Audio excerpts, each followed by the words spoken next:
Kemudian Allah Subhanahu wa taala berfirman di dalam Quran surat Nuh ayat yang ke-16. Wa ja'alal qamara fihinna nura wa ja'ala asy-syamsa siraja. Dan Allah Subhanahu wa taala menciptakan padanya bulan sebagai cahaya dan menjadikan matahari sebagai pelita.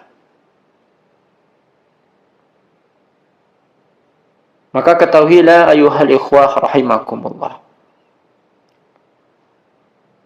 Allah Subhanahu wa taala menciptakan matahari dengan maksud-maksud tertentu yang tidak mungkin terkuak sempurna kecuali hanya oleh Allah Subhanahu wa taala sendiri.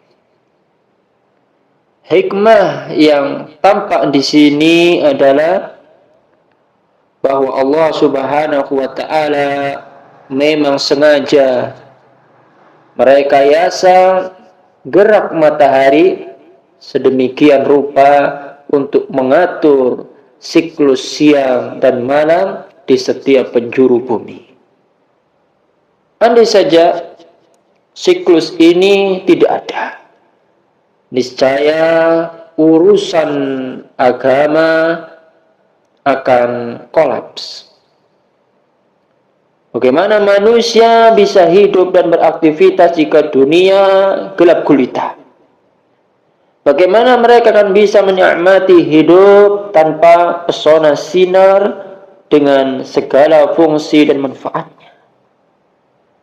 Tanpa bias cahaya, mata tidak akan bisa berfungsi dan semarak warna pun tidak akan tampak.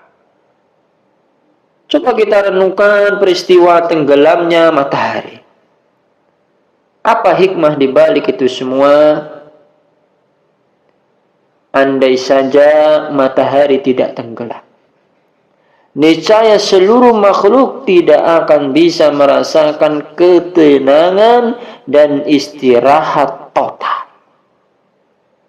Padahal mereka sangat membutuhkan ketenangan, mengistirahatkan badan dan indera, serta memulihkan kekuatan kembali untuk menjaga vitalitas kerja keesokan harinya.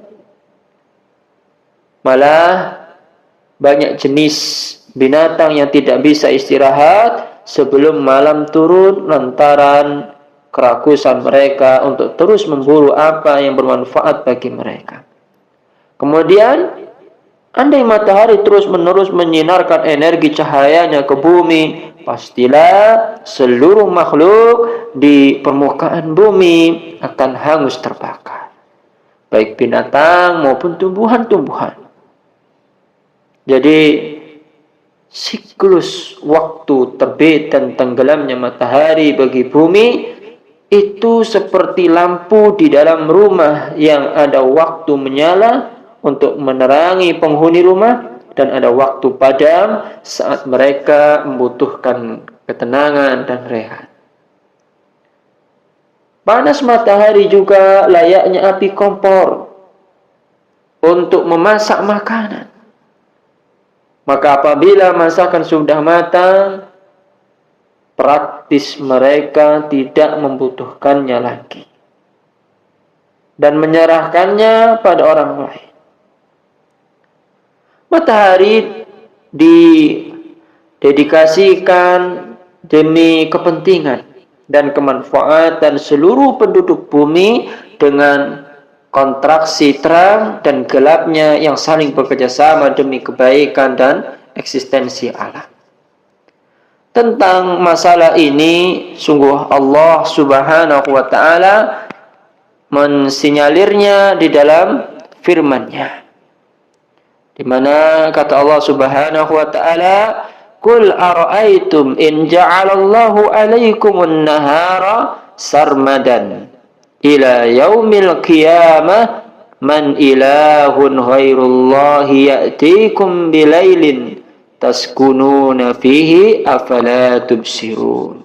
Katakanlah, terangkan kepadaku jika Allah menjadikan untukmu siang itu terus-menerus sampai hari kiamat. Siapakah Tuhan selain Allah yang akan mendatangkan malam kepadamu yang kamu beristirahat padanya?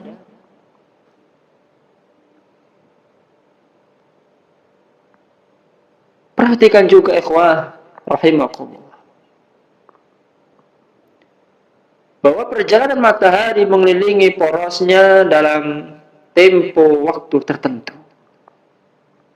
Setiap hari matahari terbit dan tenggelam dengan lintasan lain yang telah diatur sedemikian rupa oleh penciptanya, yaitu Allah.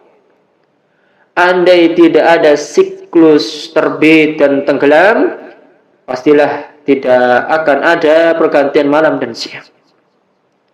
Dan pastilah tidak akan diketahui juga perhitungan waktu.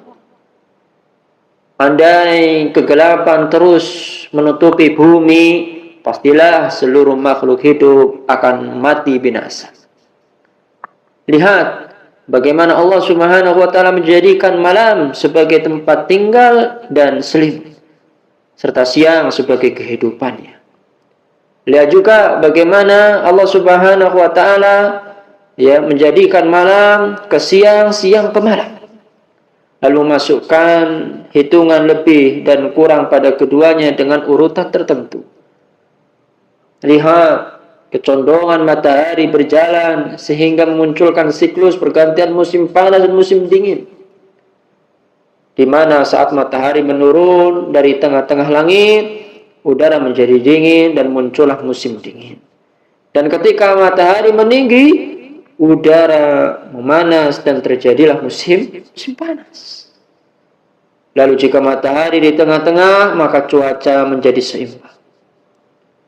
Dengan pergantian 4 musim ini dalam setahun, urusan hewan dan tumbuh-tumbuhan menjadi lancar. Inilah Allah Subhanahu wa taala. Dan hikmah dibalik penciptaan matahari itu yang sangat luar biasa fungsinya, yang wajib untuk kita syukuri. Ini merupakan kekuasaan dan keagungan Allah, nikmat besar untuk kita semua. Betapa hebatnya Allah Subhanahu wa taala memfungsikan matahari itu untuk kehidupan kita. Dan kenyataan-kenyataan tentang kekuasaan Allah terhadap matahari ini, maka kita bisa bayangkan betapa agungnya Allah Subhanahu wa taala yang telah memberikan nikmat kepada kita semua. Maka hendaknya merenung dari nikmat matahari ini. Kita harus memanfaatkan nikmat yang besar ini untuk senantiasa mendekatkan diri kepada Allah Subhanahu wa taala.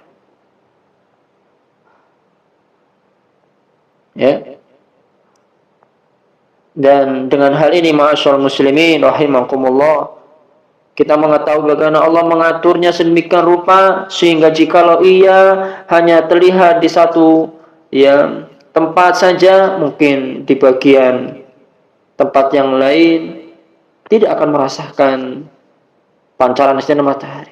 Tapi Allah Subhanahu wa taala senantiasa membagi waktu, dan semua akan merasakan nikmat Allah yang besar ini, dan mereka senantiasa dapat mempergunakan dengan sebaik-baiknya. Ma'asyiral muslimin rahimakumullah, maka inilah di antara hikmah penciptaan matahari untuk kehidupan dunia yang bermanfaat bagi makhluk-makhluk Allah Subhanahu wa taala. Maka bersyukur kepada Allah Subhanahu wa taala, dan rasa syukur ini dibuktikan dengan apa? Dengan taat. Taat kepada Allah dan Rasulnya, beribadah dengan ikhlas kepada Allah dan Rasulnya, dan dilarang untuk kita kufur. Terus syukuri, jangan kufur.